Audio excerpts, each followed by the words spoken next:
Go on, guys.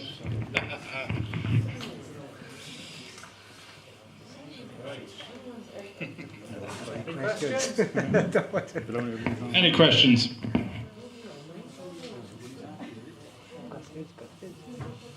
Don't look like it. I have a question related to crop circles. Who's the question for? Everyone on Okay. the panel, really. Cool. Go around, guys. I've made an observation with crop circles that every single crop circle I've seen has tram lines running through it. So if you put crop circle into Google Images, you'll always see farmers' tram lines running through it. And I think it's a person that actually makes crop circles. His name is Matthew Williams from Treorchy. And he said he uses the tram lines to get into the field to make the crop circles. Yeah. And I was just thinking, well, if aliens are making them, they could make them in any fields. So there would be at least some crop circles in fields that didn't have these tram lines. And there's hundreds of thousands of fields worldwide that haven't got any tram lines. So why do they always only appear in these fields with tram lines? Do you want to start there? Okay.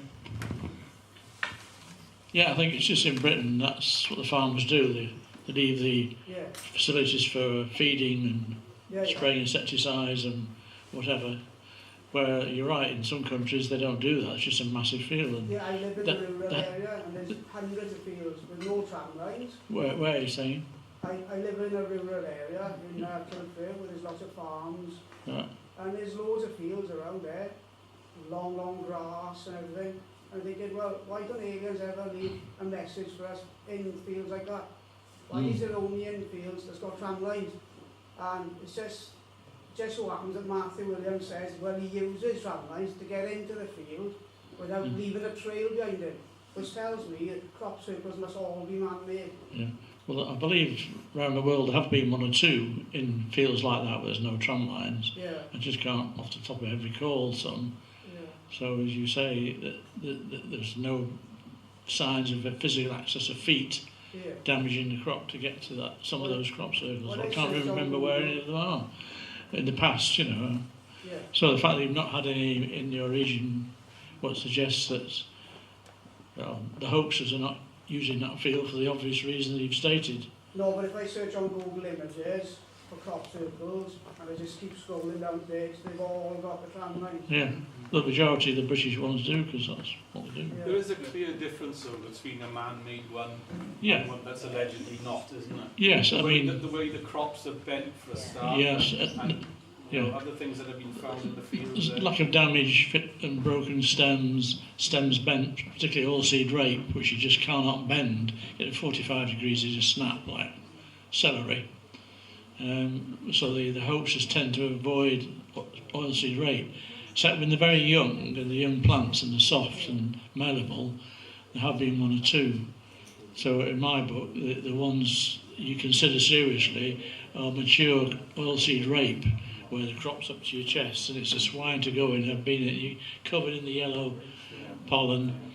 And we've tried, Robert and I have planked a couple of yards in a Cheshire oilseed rape field in the past, which Robert's filmed, and it's obvious that they can't do it.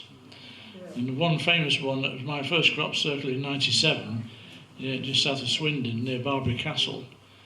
And Lucy Pringle, I mean, I was all new to it then, she noticed that on the outer ring of the standing crop, just immediately out of the laid crop, about 2 or so rows of stems, particularly the ones at the edge, were all wilted, suggesting that some sort of heat being applied by some energy which had dehydrated the plant.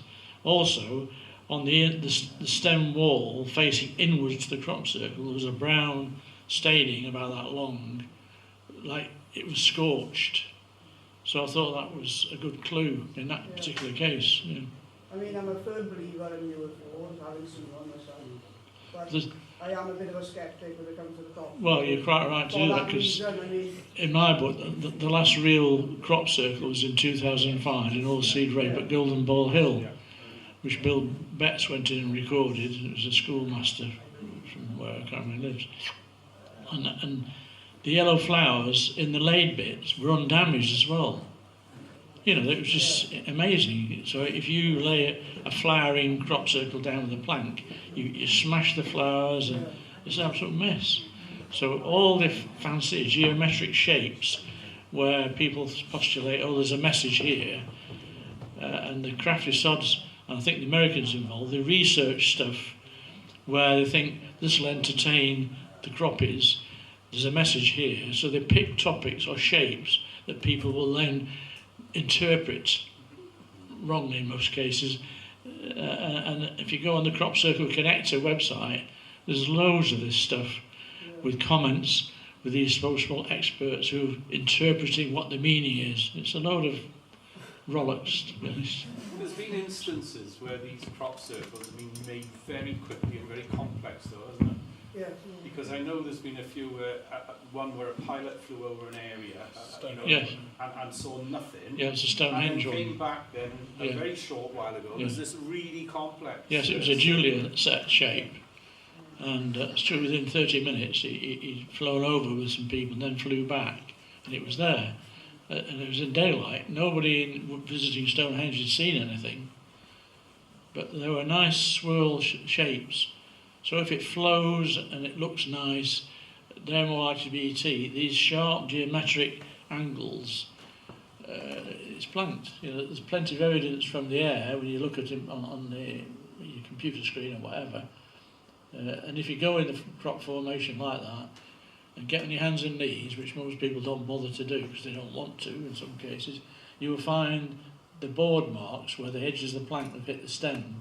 Every half step away where the guy's planked, and they're in a row, sort of staggered, and that's the damning evidence. And the recent ones we went into a couple of years ago, and Robert Holtz had been in some last year, and immediately within 5 minutes, if you know what to look for, there's the board marks.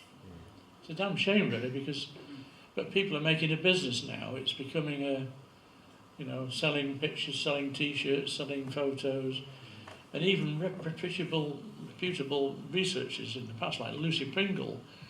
If you look at her website, she's just making a business. I mean, she went to Brazil doing a lecture for A.J. Guevara. I mean, I had a hand in recommending her for doing that because she has done a lot of good research, particularly with medical and psychological effects of people who've got ailments in a genuine crop circle, benefiting from being in one. But then she destroys all that good work by flogging calendars every year and you know, carrying on about writing lovely words about this magnificent effect of this particular crop circle, and it's been planked. Or they use rollers and other devices as well. And it's just, I mean, the Ministry of Defence will be delighted these days because they've just done the job. So anyway. Anyone else? Yeah, actually, on the back on the crop circles, I'd first echo David's thoughts on that. But it does go deeper than that. Now, the majority of crop formations these days are hoaxed. There are big groups hoaxing these things. The fact that the shapes have been getting more and more complex as the years go on would tell you that, yeah. Because they started off with single circles, and then it was linked circles, and then there's these really complex patterns. Now, you have to argue the point that if it was ET, wouldn't they be complex from the start? Yeah, which is a valid point. However, what's going on behind the scenes with crop circles is the crop circle hoaxers are actually having unusual experiences while making the crop formations. You can see videos of this online.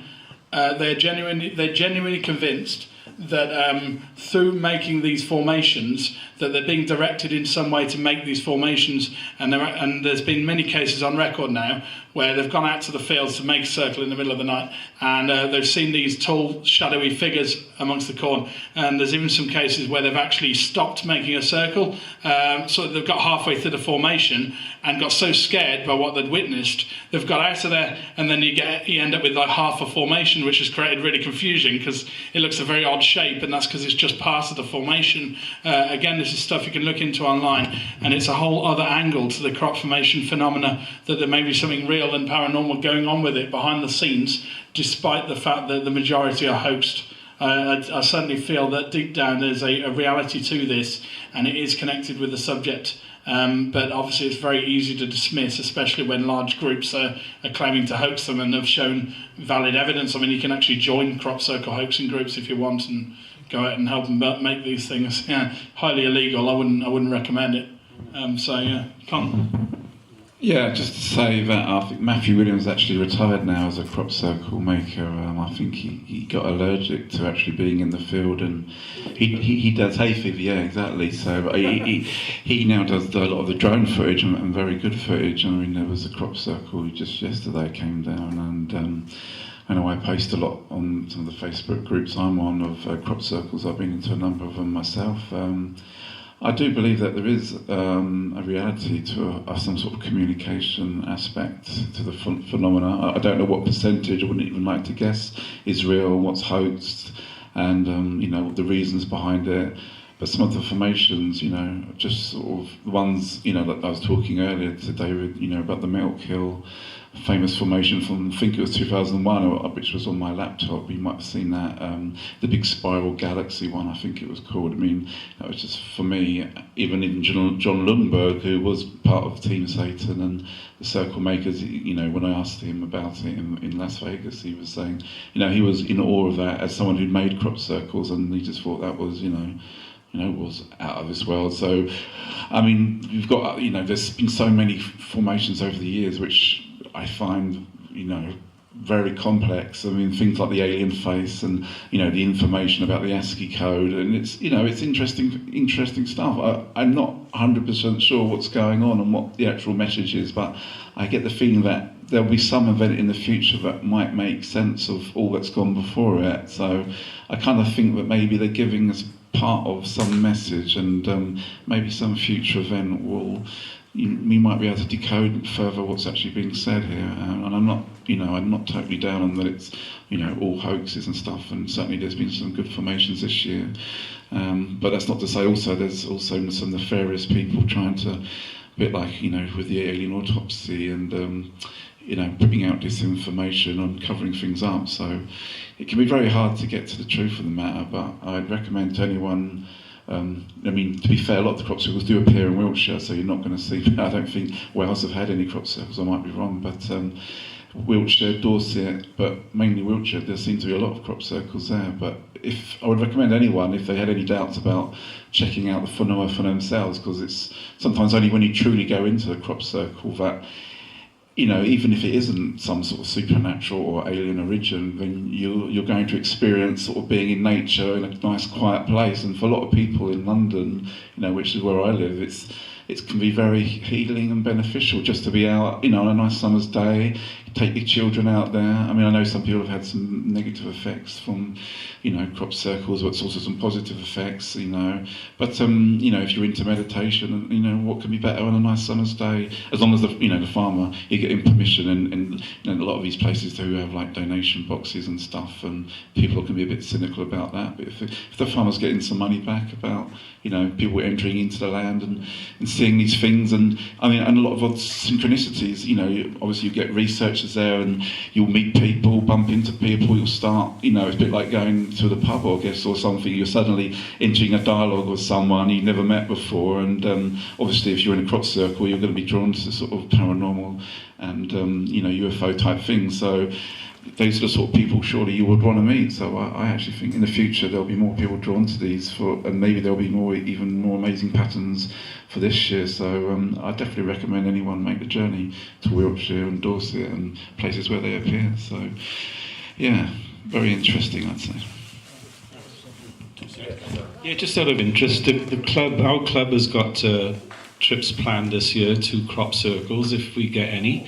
And also to Stonehenge and Avery circles. So if anyone's interested in that, then just stay tuned and we'll go from there. Yeah, I really agree with Colin. It brings people's like minds together, and lots of friendships are made in the crop circles. I was just going to mention, part of my job, I was responsible for ionising radiations in the whole factory, radiation safety, because of what we were doing. We had a gamma isotope that we used occasionally, and of course radiography, which we were doing in the hangars, so all this sort of thing. So I had access to ionising radiation monitors. And in 2001, I was down in Wiltshire and I borrowed from the factory a super duper monitor thing with a probe, which was very, very sensitive probe, which would pick up beta, gamma and alpha waves. And I've been in this huge formation behind Silbury Hill and used the monitor, no effect, and I'm pretty sure it was a man-made job. But as I came out to the little car park, there was a couple of what people call satellite or test swirls about 1 metre in diameter. And as I walked past, I idly, this is the probe, I put it just into the crop circle, and on the instrument there's an audio, you can switch it on and off, as well as watching the needle on the meter, and it just shot over to maximum, and the sound screamed at me, so it was 2,000 counts per second plus, and it destroyed the probe. It never worked properly after that. And I've had another instance where I've 2 sorts of Geiger counters, and I've had strange on and off effects in the formation, but not out of it. And on one occasion, it was at not the White Horse, which White Horse? No, it didn't matter. It was like a seashell shape, and we just walked in, we put my camera bag on the ground, and it flattened the batteries of the camera, and I hadn't used it. And after a few minutes of switching the Geiger counter on, it was just reading the normal background radiation from the cosmos. It suddenly started to read up to about 100 counts. See, so this is strange. So I walked down the tram line from the formation, about 10-15 paces, and it suddenly went off. So I shouted Robert Hulso, who had a camcorder, and I said, right, come over here. Oh, I bent a stem down to mark the position where the radiation dropped to normal background from what it was reading. So he said, you stand behind me. He put his camera over my shoulder, focused on the instrument. So we slowly walked back, got to the point where I'd bent the plant. Nothing changed. Went back in the formation, and it didn't reoccur. And we went to another one, which was stubble. The farmer had actually cut it. It was just stubble near Avebury Truslow, and it was going on and off. So it was like some transient energy was being switched on and off, which was affecting the instrument, and it also affects people's electrostatic meters. A lot of people have electrostatic meters. So I thought, are they aliens monitoring the human interaction or responses to this thing by some unseen means? And people suggested there was like an invisible bubble of some, perhaps 50 feet above the formation, which spilled over just outside. And it's all a guess there, but wondering if it was a way of them seeing how are we ready for interacting contact, real contact, by them landing on the bloody White House lawn, as they say. So if we can't respond properly to a crop circle effects, I'm not saying a message, a written message, then we're not ready. But just an idea, I mean, threw in, okay. Great. Anybody else got a question, please? David? No. Sorry, which one? Sun Ra. Sorry, me? Sun Ra, the intergalactic. Orchestra. You have. Sorry, the band Sun Ra, was It's that? a jazz music. Jazz group? Yeah. No, I haven't actually. He's been making records since forever. The last 60 years, he's made 200 LPs. Yes. Wow. It's very far out, sort of big band jazz. But Yeah. Every record is about space and UFOs and intergalactic sightings and things. Interesting. If you're into... Yeah, I'll look into that. Life, Yeah. that sort of thing. Sun Ra is your man. No, we didn't actually focus on jazz at all in my talk, and I did go looking. Obviously, when I started to research into UFO music and see what was out there, I haven't come across that. It's interesting. Sun Ra and the Intergalactic Research Discipline Orchestra. Sounds great. And the weekend you put... Years, yeah, they've got their own jet, I made, which they use Flight 666, and so they used to fly to different venues, yeah. And Paul McCartney wrote a song called Head and Wheels. That's correct, yeah. There's a weird, interesting link there. I don't think it was directly about Head on Wheels as such, but I think it's just coincidence. Anybody else? No, the weekend Sun Ra played the Brecon Jazz Festival is the same weekend that the UFO incident with Richard D. Hall's looking about the Brecon beacons, the NATO mutilation. It's a bit odd. Yeah, the human mutilation cover-up stuff. Yeah, some of you may have watched that. It's a fascinating and very, very dark documentary, which feeds back into the human mute stuff that Dave was talking about earlier on. Very, very disturbing angle of the subject that, if it's real, and it certainly appears to be, could be one of the prime reasons for the ongoing cover-up. Because I would say there's absolutely no way that they would want the general public knowing that was going on. Absolutely no way. It create worldwide, outright panic. It really would. So, look into, if you haven't seen that yet, the human mutilation cover-up by Richard Hall. It's very dark stuff, but it's certainly worth the watch. If you're looking into all angles of the subject and what realities are in that. Yes? Do you have a question? Yeah? I have a question for David. Okay. About the lady's horse. Sorry? You said that the RSPCA were investigating the horse mutilation. Yes. What did their own vet say about that? Was it a what? What did their own vet? Her own vet. What did they say about that? Say about the mutilations? Well, they wouldn't say. The RSPCA actually didn't do the post-mortem. It was at a veterinary college further north in Nottinghamshire. The name's just gone.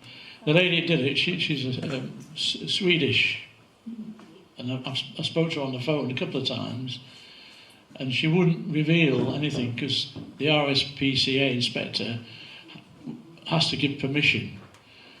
So I tried to ask her more recently, what was the blood state? Was all the blood removed, and did you do blood tests? And she's like, I can't answer those questions unless Inspector Dave, what's his name? Bostock. Inspector Bostock gives the okay. So every time... Doctor confidentiality, was it? I think it's just covering up.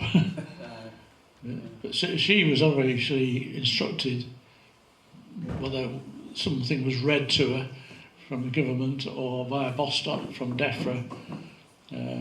She was very pleasant, very good English, and I looked at her online and printed off a lot of her background. It was very good. So we're still struggling. Someone has since given me his private mobile phone number. I passed it to Richard and passed it to me, so I've rung twice and it went into answer phone, so I thought I'm not going to say initially who I am and what the subject is because he's got then time to think how to respond if I ring back.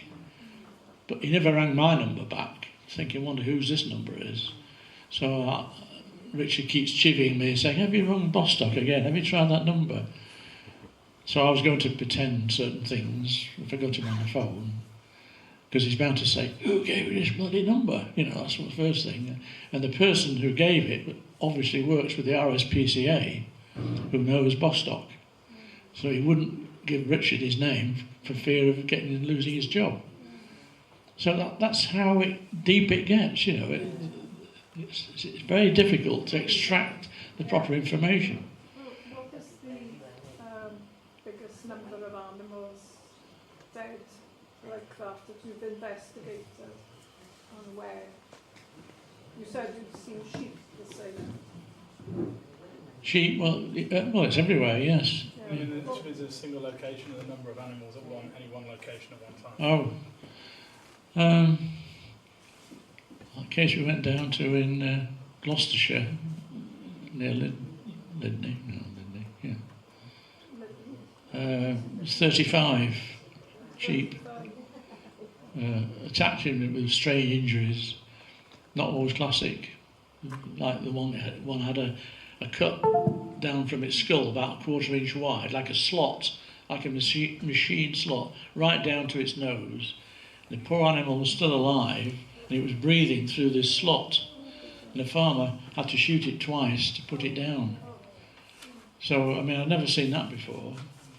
So, some had the jaw stripped, and one or two had the tongue cut off. That's the biggest number I've researched, you know, actually with a mutilation case rather than a missing case. So. And there's a recovery up over that as well? Not particularly, no. It was on... Alan Foster tipped me off, who a lot of you know, he was a super guy, because he knew what I was into. And it had been on the local Bristol, Southwest television and radio. And I actually got the farmer's number from the TV folk, going around the circles, you know. They gave me the number and I rang him. Said, can you tell me if any had the tongue removed? And he said, I've no idea, I haven't looked. So he said, right, I'll ring you back. I gave him a number and I never expected to hear from him. And within about half an hour, he rang me back, dead surprised, saying, oh, you're right, how the hell did you know that? That, you know, he's opened the mouth of one or two of them. And I said, also asked him about a jaw strip, and there was one with a jaw strip, which was on that slide I showed earlier. On the right, yeah. So we went down to see him. He said, I'm going to bury them in the morning, and they held off burying them. CID were involved because someone said there might have been gunshots, they might have been shot. And then we were there, and the CID guys had a chat and begged off. And then a vet woman appeared from Chepstow and been paid by the police, supposedly, to do some post-mortems and radiography to see if there's evidence of metal fragments in the skulls to prove they've been shot. She appeared, and a full-grown ewe with a load of wool on her back, they're bloody heavy things. So I helped her load one in her car boot, and she got a big knife and cut the heads off too, just to x-ray the heads. So then she said, would you like to follow us back to the veterinary practice when we do it? So we said, oh, what a chance, you know, yes, please. And so we were there. And actually, Robert had a camera, and he got chatting to one of the young girls there and switched his bloody camera off. And she's there working away with an Australian lady who was training in the UK in veterinary, you know, work. And she's going away there, and she says, oh, we might be doing our first alien autopsy, she said. Absolutely, she said that. And he unfortunately didn't record it because he hadn't got his camera running. So that was a good opportunity. But there was no repercussions from anybody on that. So I didn't get any problem. The farmer was most annoyed in the end because the police, as soon as they found there was no evidence of firearms being used, they lost interest. And then the vet's bill, they tried to get the farmer to pay it. They passed the bill to the farmer. I mean, he lost 35 animals, and then they wanted him to pay for the vet's bill. Anyway. Sorry, I'm rabbiting on. Right. Anyone else got a question? Yes, sir. The sightings gone up in the last 10 years. The sightings gone up in the last 10 years. It's hard to quantify. UFO sightings? Yeah, it's very hard to quantify. So you've got a lot of different researchers and investigators looking into their own sightings. For example, I deal with a lot of sightings around the West Midlands and Birmingham area, but also some further afield. Now, some of those that come in are historical sightings, so straight away you'd have to put that out of the question. You'd only have to look at new ones. But again, because I'm primarily focusing on ones around Birmingham, I'm less aware of ones that are going on elsewhere in the country. There is no one organisation, as far as I'm aware, and I don't know if you two gents know any different, which are trying to collaborate between all those different groups and try to do some sort of count of what's going on with this. All I can say is it's still very prevalent. Any claims you've heard off anybody, David Clark or whoever, saying that ufology is dead and that sightings aren't going on anymore is nonsense. Because down on the ground, people like us are doing the research, and we'd have nothing to do if there was no cases going on. They really are. There's very little being reported to the media, really, is it? Yeah. We want for yourselves and ourselves This wouldn't be coming up, would it? Yeah, that's another problem you see in trying to quantify it, is that the majority of sightings don't get reported to the media. Even some of the bigger, more impressive cases involving multiple witnesses, contact cases, that sort of thing, hardly ever appears in the papers.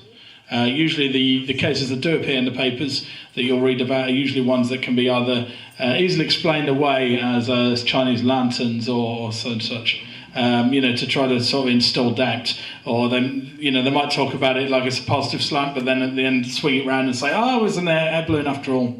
So no worries, go about your day. Nothing to see here, folks. Yeah, it's a bit like our night of the triangles, which occurred 83. Was it, Emily? 83? Yeah. I mean that is an absolutely massive sighting involving many triangular-shaped craft. And dozens of witnesses. That's going to be one of the biggest things in Britain, surely.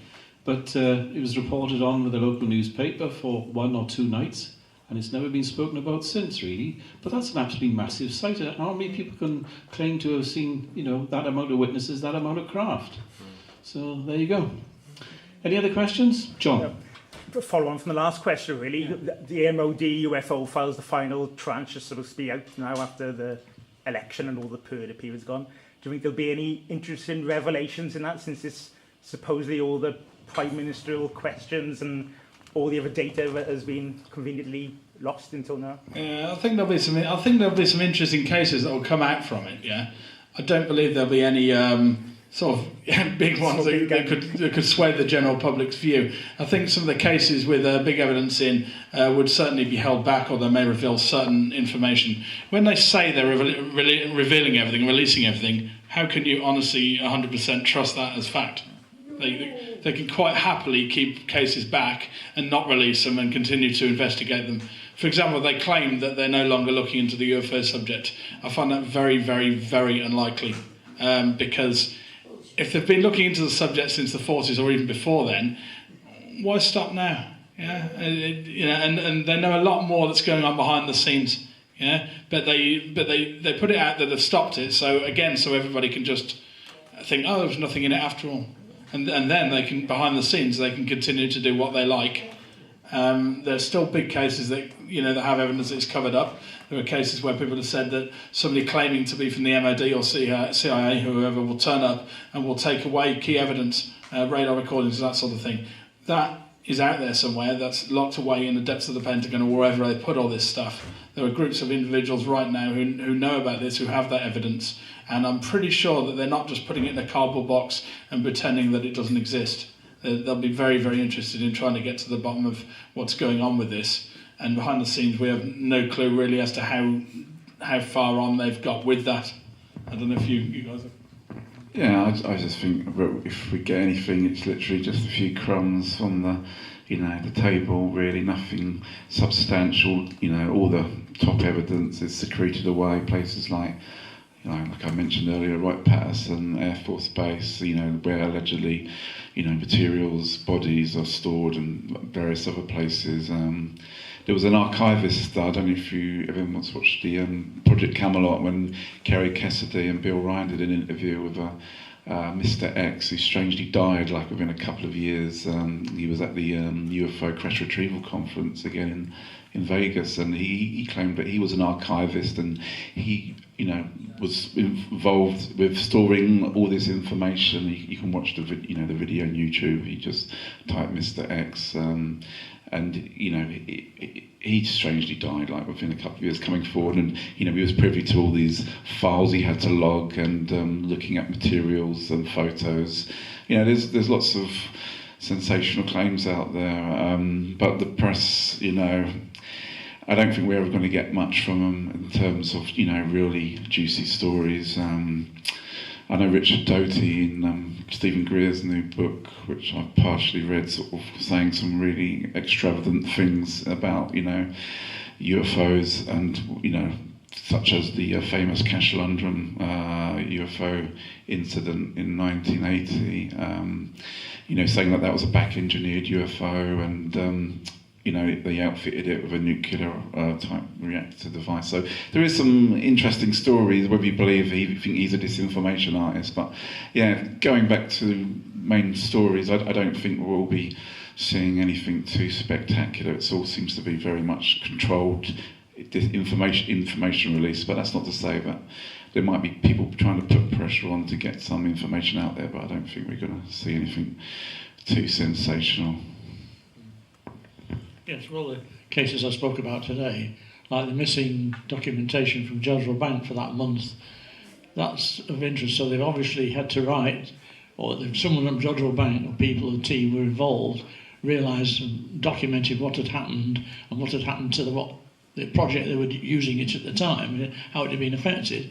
That is obviously of interest, so that's some technical hard evidence to the powers that be of the effect of the UFOs being hovering over their facility. And the RAF cases from the 1950s, including Milton Torres' case from 57, I mean, that's dynamite. Here we've got the MOD ordering pilots to shoot down a UFO in our airspace. And they had to wait till it moved away from Ipswich onto the sea before he could risk firing his weapons at it. And the answer is all the 1950s documentation has been destroyed. So there'll be nothing in the MOD to give to the PRO at Q. That's what they say, and I don't believe that. So the group captain, Burgess, is citing in his Shackleton with all those lads with him.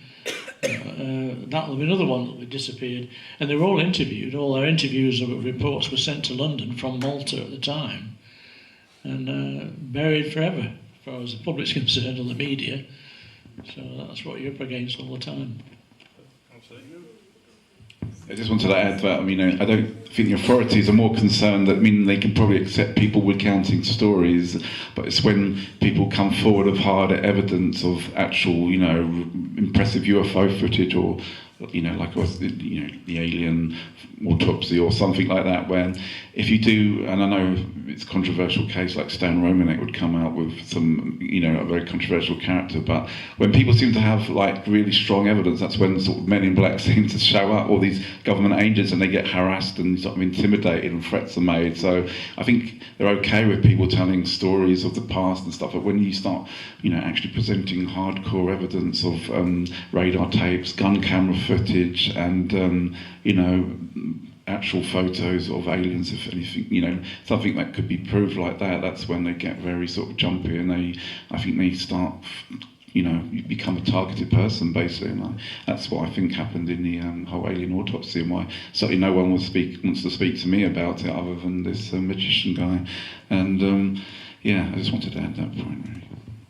Yeah, so on that front, the cases that tend to cover up, where there's military involvement, like I've put out details of hundreds of UFO sightings, UFO landings, contact experiences, and that's just put out there freely, and I've had very, very little backlash off that. There's been a couple of small signs that we've been monitored, but that's not surprising at all, because if there is a cover-up involved, they're going to be monitoring UFO groups such as S.U.F.O.N.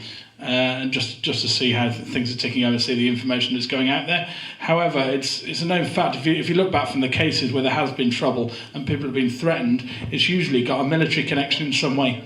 And what they don't like is the idea that there's information out there that shows that they're covering it up, that they're implicit in a cover-up. And it's those cases where there's military involvement that they'll generally try to put a lid on and clamp down on.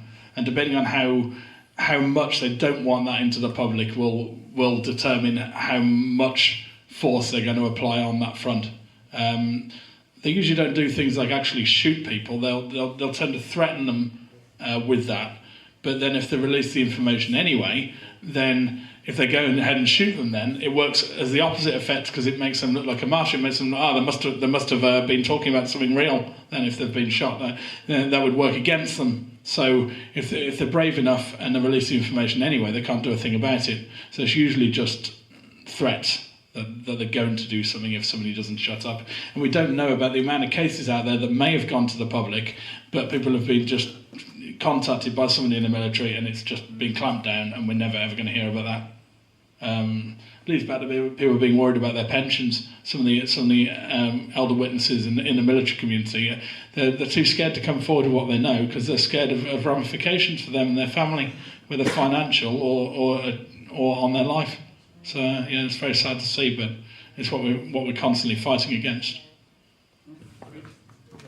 I was going to say, I get a bit disenchanted with the Americans, and I'm talking about Americanised Brits, and Nick Redfern's one, unfortunately. I knew him well when he was the chairman of Staffordshire U.F.O. group, and I gave a talk there on crop circles, on UFOs and animal mutilations. And at a conference in Leeds of Graham Bursells in 2001, we're sitting having a Chinese meal with the two the dad and son who investigated MW12. Brian Wood and Woods, yes. And Nick sits opposite me saying, "Oh, it's all the military being on mutes." I mean, I did a lecture at Graham's thing. There was 800 people there. These were knocking, I can tell you. And he came out with that. And I think because he's living in America now, he's married an American lass, and you get him along with other animal mute researchers and who say, "Oh, it's military operations and what have you." And the worst offender is Dr. Stephen Greer. Now, he doesn't want people to think aliens are dangerous and unhelpful and unhappy and bad guys, because he's earning lots of dollars running these sighting communication trips, and I get emails from him. He's doing it all the time, which is a good financial thing to him. And he's another one who's saying that there isn't bad aliens mutilating animals or worse, human beings. It's the American influence. I mean, they call the shots on what the policy is on all this sort of cover-up. And Greer, I don't trust him. I think he's got ulterior motives. So there you go. Sorry. Okay, thanks so much. Anybody else before we close? No? I'd just like to thank every one of you for turning out today. Thank you very much indeed. And I'd really like to thank these three gentlemen who've travelled some not inconsiderable distance today to be with us. So thanks very much indeed, gents. Appreciate it. Thank you.